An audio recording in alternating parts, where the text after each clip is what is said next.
Kas mums notiek 12. martā, 95. benzīns eiro 637 un dīzels eiro 887. Kā bija vakar? Un vakar bija tieši tāds pašs cenas, eiro 637 95. benzīns un eiro 887 dīzels. Tas nozīmē, ka pirmā reize kopš kara sākuma, kopš 1. marta precīzāk, kad cena nav mainījusies, palikusi tāda pati. Jāatzīst gan, ka startautiskos tirgos kā reiz tagad vēl $10 pienāca klāt barelēm. Re, kur ir ar tabuliņu un 96,3 tā dzīve. Un cirkulī brīnumi turpinās. Neste neko cenā neizmainīja.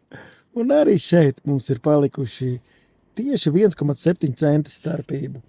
Proti 95. benzīns eiro 654 un dīzels eiro 904. Cenu nemaina Neste un cenu nemaina cirkulis. Teiksim, tāda apbrīnojama sakritība.